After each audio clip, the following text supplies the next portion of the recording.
안녕하세요. 이섭 페이블스 대표 권이섭이라고 합니다. 네, 안녕하세요. 저는 공익변리사 특허상담센터의 박정은 변리사라고 합니다. 초코 설기하고 단호박 설기 특허를 가지고 있는데, 그러면 다른 분들이 그거를 보고도 응용을 또 할 수 있는데 보호받을 수는 없는 건가요? 특허는 공개를 함으로써 독점권을 가질 수 있는 거거든요. 그런데 공개를 해서 얻을 수 있는 이득이 있는 반면에 또 위험성도 많은 게 사실입니다. 그래서 다른 사람들이 경쟁업체에서 또 보고 그 공개된 내용을 가지고 더 개량된 발명을 할 수도 있고 그런 위험성은 있지만, 만약에 아주 핵심적인 기술 같은 경우에는 영업비밀 제도가 있습니다. 그 제도를 이용해서 영업비밀을 등록해서 그렇게 보존하고 특허로서 이제 출원하고 등록받는, 특허랑은 또 별개의 제도라서 나중에 그거는 뭔가 침해가 일어났을 때 시시비비를 가릴 수 있는 그런 자료가 된다고 보시면 되겠습니다.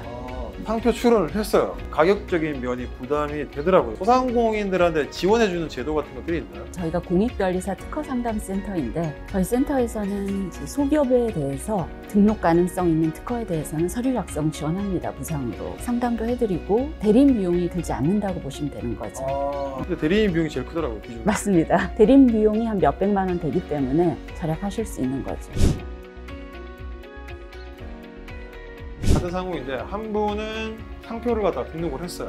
다른 한 분은 등록 안 하고 그냥 쓰시는 거예요. 그래도 오랜 기간을 갖다가 그 상호를 갖다 쓰셨다면 나중에 이제 상표 등록을 하신 분이 지적재산권에 대한 어떤 제재를 가할 경우에 제재 가해지는 건가요? 네, 가해질 수도 있고 제재를 안 받을 수도 있고 두 가지 측면이 있습니다. 우리나라는 선출원주의를 취하고 있거든요. 상표에 대해서 사용을 먼저 한 사람을 보호하는 게 아니라 출원을 먼저 해서 등록을 가진 사람을 보호하고 있습니다. 선택의 문제인 거거든요.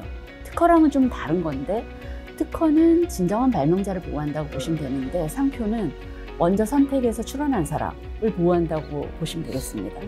자기 상호를 쓰는 거랑 지금 상표가 이렇게 저촉이 생기는 문제가 많이 발생하고 있습니다. 자기 상호를 등록받지 않고 쓴 경우에 법은 두 가지 측면에서 보호하고 있는데요. 첫 번째는 이제 자기 상호를 그대로 쓴 경우에, 변형 없이 부정한 목적 없이 쓴 경우에 상표권자가 있다 하더라도 본인의 자기 상호를 쓰는 것을 보호받을 수 있습니다.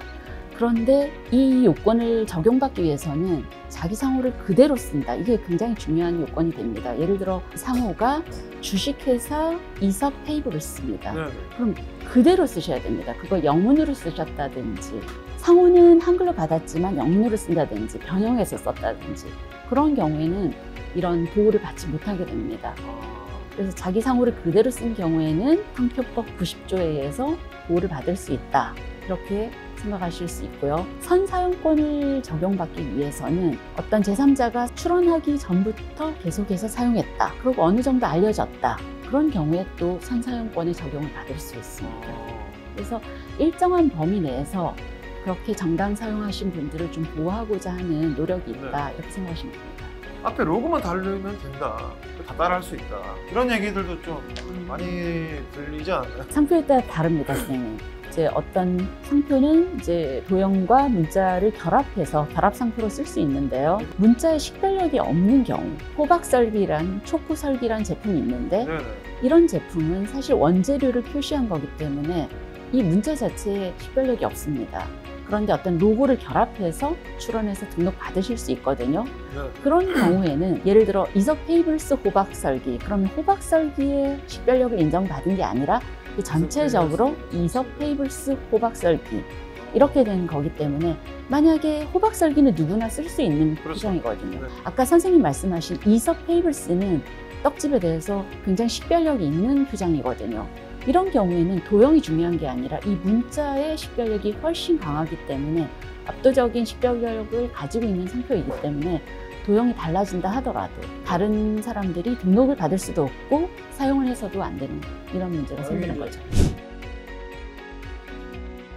공익변리사로서 이제 대리인 비용을 갖다가 거의 뭐 100%까지 가능하다라고 하셨는데, 네, 무상으로 지원합니다, 저는. 네. 그러면 이제 소상공인이라는 어떤 기준이 분류에 따라 다 다른 건가요? 네, 다릅니다. 제가 알기로 식당이나 이런 경우 같은 경우는 연매출 10억 정도로 알고 있고요. 가장 정확하게는 중소기업 현황정보 시스템에서 내가 소기업인지 여부를 확인받으실 수 있거든요. 소기업 확인서를 발급받으시면 내가 소기업인지 중기업인지 명확하게 아실 수 있습니다. 소상공인이라는 어떤 조건이 되면 그거를 갖다가 뭐 계속 신청을 할 수 있는 건지. 저희 기관은 각 권리별로 1년에 원칙적으로 한 건씩 지원이 가능합니다. 1년에 한 건이요? 네네. 그러면 특허, 디자인 네. 이렇게 이제 출원에 대해서는 한 건씩 지원을 받으실 수 있고, 만약에 특허를 냈는데 의견제출 통지서가 나왔다. 네. 그러면 동시에 이제 같이 지원 받으실 수 있습니다. 그러니까 뭐 상표 출원부터 시작해서 기술 특허까지 어떤 항목마다 한 건이라는 말씀이신 거죠? 네, 1년에 맞습니다. 딱 한 건. 그런데 이제 중간 심사 단계에서 나오는 서류들은 모두 지원 가능하고요. 네네. 저희 기관에서 지원을 받고 출원한 건에 대해서 그렇게 생각하시면 되겠습니다. 오늘 바쁜 시간 와중에도 이렇게 또 와주셔가지고 솔직히 이런 제조가 있는지도 잘 몰랐는데 친절히 또 설명해 주시고 하셔서 너무 감사합니다. 도움되셨다니 다행입니다. 다음에라도 또 구체적인 다른 질문 있으시면 저희 센터 전화 주셔서 언제든지.